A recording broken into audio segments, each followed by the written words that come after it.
Hello student, welcome to my new video.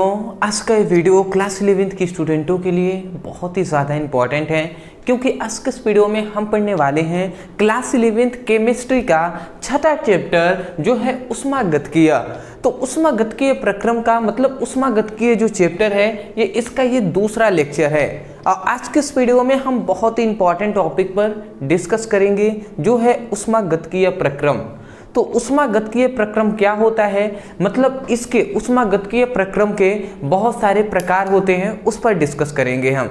जैसे समतापीय प्रक्रम क्या होता है, इस पर हम डिस्कस करेंगे। उसके बाद जानेंगे रुद्रोष्म प्रक्रम क्या होता है, पूरी तरीके से एक्सप्लेन करने के बाद फिर से हम जानेंगे कि समदाबीय प्रक्रम क्या होता है। तो आज के इस वीडियो में हम पूरी तरीके से बेसिक से हम इंट्रोडक्शन इसका करने वाले हैं। मैं यही कहूँगा, यदि आप रट कर नहीं समझ कर याद करना चाहते हैं तो वीडियो को अंत तक बने रहें, एक एक पॉइंट्स आपको समझ में आएंगे।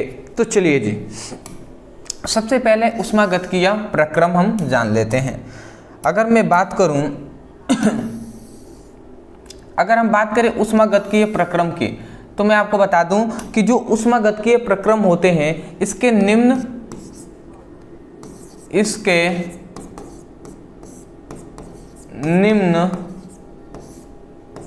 प्रकार होते हैं। ठीक है ना, इसके निम्न प्रकार होते हैं, ये बात आप याद रखेंगे। अब सबसे पहली बात एक बात बता दूं, ऊष्मागतिकीय प्रक्रम कहे या ऊष्मागतिकीय अभिक्रिया कहे, ये दोनों बात एक ही है। इससे कंफ्यूजन कभी भी आपको नहीं होनी चाहिए। प्रक्रम की जगह पर आप अभिक्रिया भी कह सकते हैं, ठीक है ना। जैसे यहाँ पे समतापीय प्रक्रम कहा गया है तो समतापीय अभिक्रिया भी कहा जा सकता है, ठीक है ना। तो मैं आशा करता हूँ आप बात को समझ गए होंगे।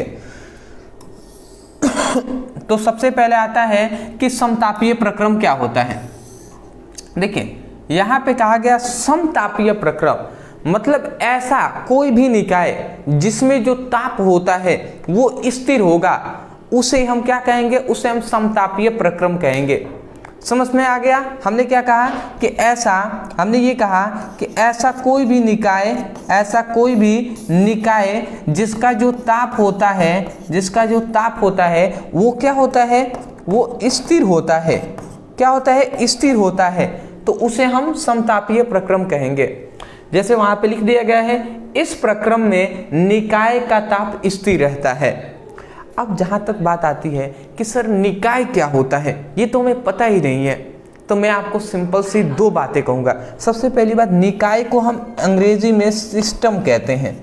तो सिस्टम आप समझ रहे हैं ना, कोई भी सिस्टम है उसे निकाय कहते हैं। अब दूसरी बात आती है, फिर भी आप नहीं समझे कि सर निकाय का वास्तव में परिभाषा क्या होता है, तो मैं आपसे कहूँगा कि हमने जो इसका लेक्चर 1, इस चैप्टर का लेक्चर 1 हमने पढ़ाया था, तो उसमें निकाय क्या होता है, परिवेश क्या होता है, इस सभी पर हमने डिस्कस कर लिया है। मैं यही कहूँगा उस वीडियो को ज़रूर आप देख लीजिएगा। देखने के लिए डिस्क्रिप्शन बॉक्स में आपको लिंक है केमिस्ट्री का, उस पर क्लिक करेंगे, चैप्टर वाइज आपको सभी वीडियो मिल जाएंगे, तो वहाँ से स्टडी कर सकते हैं ना। अगर केवल लेक्चर 1 ही पढ़ना है तो लिखिएगा क्लास 11th ऊष्मागतिकीय, मतलब ऐसे लिख देंगे कि ऊष्मागतिकीय क्लास 11 ऊष्मागतिकीय लेक्चर 1। अब ब्रदर सर लिखकर सर्च कर लीजिएगा, वीडियो मिल जाएंगे। फिर भी मैं आपको थोड़ा सा बताऊंगा कि उस निकाय क्या होता है, क्योंकि बहुत सारे स्टूडेंट हैं जिनको बेसिक चीज़ें ना पता हो, तो उनको समझने में बहुत सी परेशानियों का सामना करना पड़ेगा। देखिए बात को यहाँ पे ये समझने वाली बात है कि यहाँ पे एक हमने बर्तन लिया है, और इस बर्तन में मान लेते हैं हमने इसमें कोई भी पदार्थ हमने इसमें भरा हुआ है, कोई भी पदार्थ इसमें भरा हुआ है, जैसे जल भरा गया है। तो अगर हम इसको गर्म कर रहे हैं तो क्या होता है कि ये जो अंदर जो पदार्थ है ना, इसमें ऊष्मा में या ऊर्जा में जो भी परिवर्तन होता है, तो इसी में ना परिवर्तन होगा जी। जैसे हम इसको गर्म करेंगे तो इसमें ऊर्जा में परिवर्तन होगा, इसमें ऊर्जा निकलेगी, या ऊर्जा अवशोषित करेगा या ऊर्जा को निकालेगा। तो ये जो है अंदर वाला पदार्थ, यही क्या कहलाता है, निकाय कहलाता है, सिस्टम कहलाता है। सिंपल सी बात आप समझ जाइए। जैसे कि अंदर मान लेते हैं जल है, तो जल ही क्या है, निकाय है। तो हम यही कह रहे हैं कि किसी निकाय का जो ताप होता है वो स्थिर होता है, तो उसे हम समतापीय प्रक्रम कहते हैं। मतलब मान लेते हैं ये एक जल है, तो इसका जो ताप है वो क्या है, स्थिर है। वो क्या है, जो इसका ताप है वो क्या है, स्थिर है, तब जाकर वो समतापीय प्रक्रम होगा। तो वही बात कहा गया है कि इस प्रक्रम में निकाय का ताप जो होता है वो स्थिर रहता है। अब कैसे स्थिर रहेगा उस पर हम डिस्कस करेंगे जी, कोई दिक्कत वाली बात नहीं है, उस पर भी हम डिस्कस कर लेते हैं। बात को यहाँ पे ये हमें समझना है, देखिए बात यहाँ पे ये समझना है। देखिए दूसरा हमारा पॉइंट यहाँ से स्टार्ट हो रहा है, अब बात समझिएगा। दूसरा यहाँ पे कह रहा है यदि जो प्रक्रम है वो उष्मा क्षेपीय हो। उष्मा क्षेपीय का मतलब जो उष्मा को निकालता है, अपने अंदर से उष्मा को निकालता है। जैसे कि ये मान लेते हैं जल है, जल को ही हम निकाय कह रहे हैं, तो ये एक निकाय है। इसको अगर हम गर्म करते हैं तो जब हम गर्म करेंगे तो इसमें ऊष्मा अधिक से अधिक आएगी कि नहीं, और जब ऊष्मा आएगी तो ये ऊष्मा को निकालेगा। तो ये निकालेगा किसको देगा, जो ये ऊष्मा को निकाल रहा है, जो ये निकाय है, निकाय ऊष्मा को निकालेगा, जाहिर सी बात है। तो ये ऊष्मा किसको देगा, तो ये जो निकाय है ना, ये ऊष्मा देता है परिवेश को। जो इसकी बाहरी जो भी वस्तुएं होती हैं, इस बर्तन के बाहर जो भी चीज़ें होती हैं, ये सभी परिवेश कहलाती हैं, ठीक है ना। ये जो भी बाहर होंगी, जैसे वायु है, ठीक है ना, धूल कण, ये सभी क्या है, परिवेश। मतलब अंदर वाला तो निकाय है और बाहर वाला परिवेश है, ठीक है ना। तो ये बात आपको दो शब्द का पता होना चाहिए। तो यहाँ पे कह रहे हैं यदि प्रक्रम उष्मा क्षेपीय है तो निकाय जो होगा वो उत्पन्न उष्मा को परिवेश में भेज देगा। मतलब यदि निकाय जो है उष्मा क्षेपीय है, मतलब उष्मा को निकालता है, तो उष्मा क्षेपीय है मतलब उष्मा अपने अंदर रखेगा नहीं बल्कि दे देगा। तो निकाय जो क्या करता है, परिवेश को, ऊर्जा को दे देता है, उष्मा को क्या निकाय दे देता है, किसको, परिवेश को। परिवेश क्या है, जैसे अंदर मान लेते हैं जल है, तो इसकी जो उष्मा है वो वायु में चली जाएगी। वायु मान लेते हैं, परिवेश एक तरह का वायु है, जैसे कि इस बर्तन के चारों ओर वायु तो होगा ही, जाहिर सी बात है, या जो भी चीज होगा उसको दे देगा, वही परिवेश है जी। तो यहाँ पे एक आ गया, यदि प्रक्रम उष्मा क्षेपीय है तो निकाय उत्पन्न उष्मा को परिवेश में भेज देता है, मतलब परिवेश में दे देता है। अच्छा दूसरी बात, उष्मा क्षेपीय है तो ऐसा हो रहा है, और उष्मा शोषीय होगा तो क्या होगा, मतलब उष्मा को अपने अंदर स्टोर करेगा तो क्या होगा।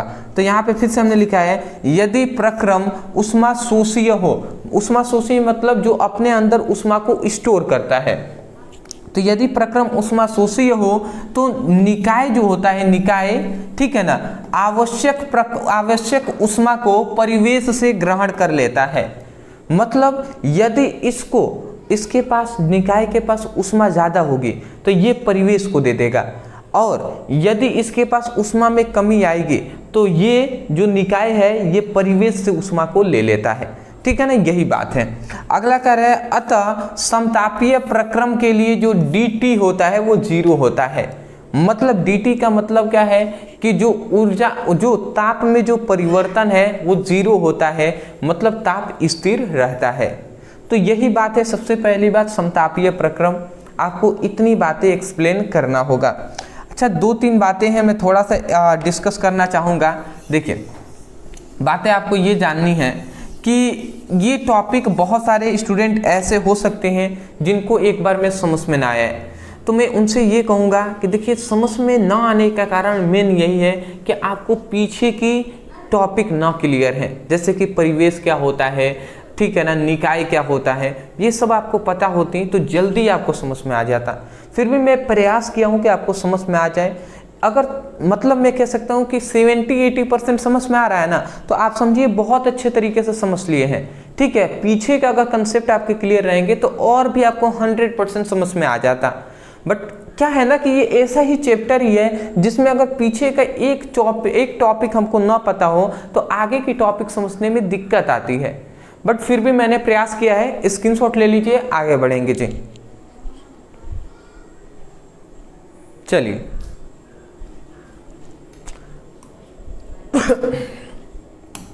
अगला आता है हमारा रुद्रोष्म प्रक्रम।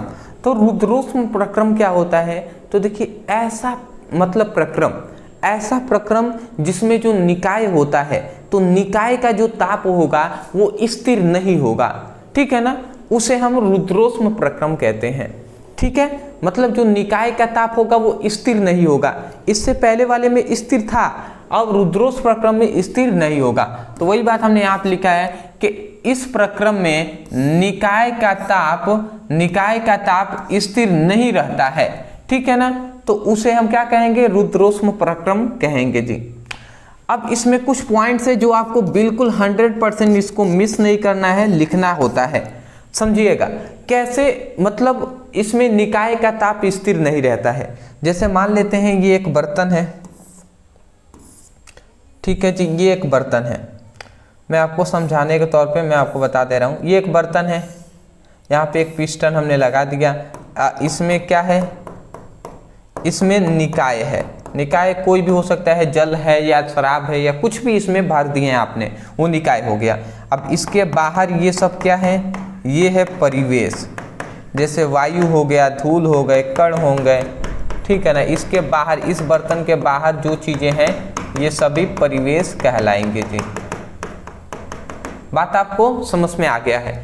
मतलब बाहर वाला परिवेश, अंदर वाला निकाय। तो यहाँ पे देखिए अब क्यों स्थिर रहता है, तो यहाँ पे लिखा है इस प्रक्रम में निकाय तथा परिवेश के बीच ऊष्मा का आदान प्रदान नहीं होता है, ठीक है ना, अतः ताप स्थिर नहीं रहता है।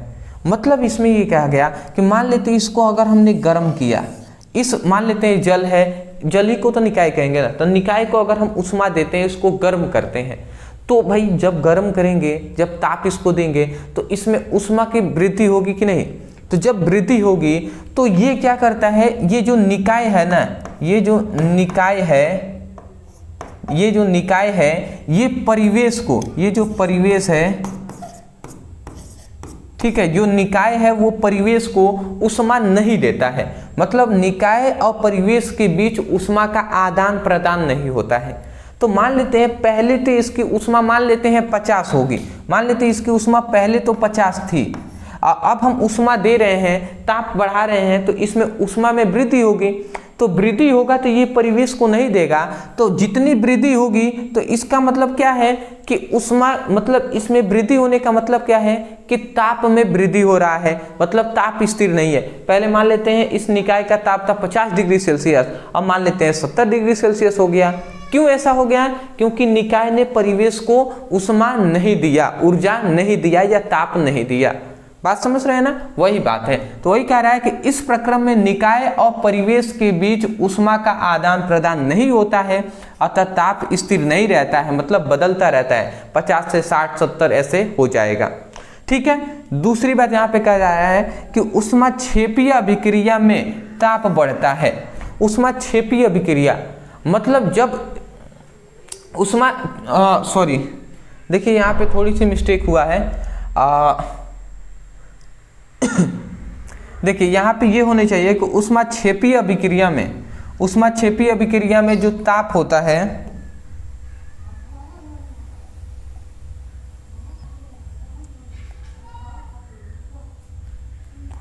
ठीक है ना। देखिए यहाँ पे दोनों जगह ऊष्माक्षेपीय अभिक्रिया में ताप घटता है, ऊष्माशोषीय अभिक्रिया में यहाँ पे हो जाएगा, यहाँ पे तो बढ़ता है, यहाँ पे ही गलती हुआ है, ऊष्माशोषीय लिख देंगे। यहाँ पे क्या लिखेंगे? ऊष्माशोषीय।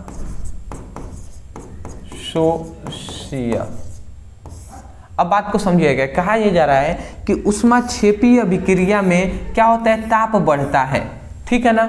मतलब जब ऊष्माक्षेपीय अभिक्रिया कब होता है? जब इसको ताप देते हैं तो ये अपने अंदर ऊष्मा को, मतलब इसके अंदर ऊष्मा की वृद्धि होगी, तो उसे ऊष्माक्षेपीय अभिक्रिया कहते हैं। तो देखिए जब इसको हम गर्म करेंगे तो इसमें ऊष्मा की वृद्धि होगी ना, तो उसी के लिए कहा जा रहा है कि ऊष्माक्षेपीय अभिक्रिया में ताप बढ़ता है।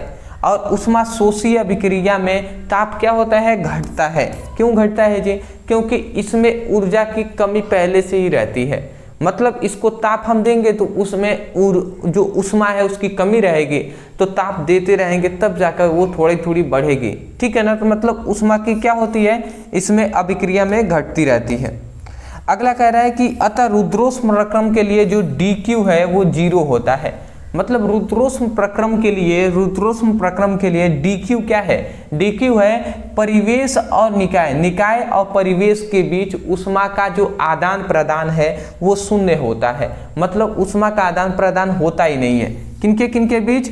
तो याद रखेंगे किनके बीच ऊष्मा का आदान प्रदान नहीं होता है? तो वो होता है निकाय और परिवेश के बीच ऊष्मा का आदान प्रदान नहीं होता है, इसीलिए वहां पे DQ का मान 0 होता है। बात समझ गए? स्क्रीनशॉट ले लीजिए, आगे बढ़ेंगे जी। ठीक है, नेक्स्ट हमारा अगला टॉपिक तीसरा आ जाता है जो है समदाबीय प्रक्रम। अब देखिए समदाबीय प्रक्रम सिंपल सा ही टॉपिक है, इसको भी समझ लेते हैं। इसमें कहा गया कि ऐसा मतलब इस प्रक्रम में निकाय का जो दाब होता है वो स्थिर रहता है, जो दाब होगा, प्रेशर होगा वो स्थिर रहेगा। अतः समदाबीय प्रक्रम के लिए जो DP है, जो दाब है वो 0 रहता है। मतलब सिंपल सी बात ये है, यहाँ पे सिंपल सी बात ये है कि ये एक बर्तन है, इसमें हमने एक पिस्टन लगा दिया। ये एक बर्तन है, इसमें हमने एक पिस्टन लगा दिया है। अब ये बात यहाँ पे है कि इसमें हमने पिस्टन लगा दिया और ये क्या है?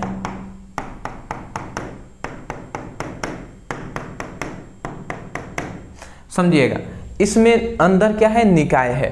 तो देखिए ये जो पिस्टन है ना, ये गतिशील रहता है, ये गतिशील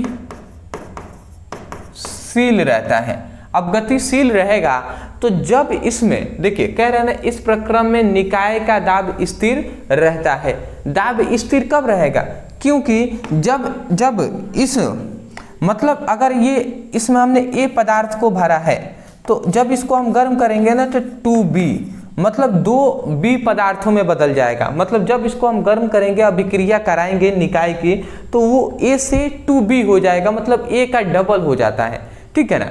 तो इसका मतलब यहाँ पे ये हुआ कि जैसे ही डबल होगा तो ये जो गतिशील है, जैसे मान लेते हैं जितना ये पदार्थ है इससे अगर डबल हो गया तो ये पिस्टन जो है, पिस्टन अगर यहीं पे रहता तो कणों की संख्या बढ़ती, और कणों की संख्या बढ़ती तो दाब इस पर अधिक लगता। ठीक है ना? मतलब अगर मान लेते एक डब्बा है, उसमें आपने फुल तरीके से पूरी तरीके से भर दिया तो उसमें दाब लगेगा कि नहीं? ढक्कन पे जो ऊपर का जो क्या होता है बंद करने वाला, उस पर तो दाब लगेगा। उसी प्रकार पहले तो इसमें कम थी और जैसे ही इसको अगर हमने मतलब 2B में बदल गया तो इसका मतलब इसमें पदार्थों की संख्या बढ़ जाएगी, और बढ़ेगी तो इस पर दाब भी तो अधिक लगेगा ना, इस पर दाब अधिक लगेगा।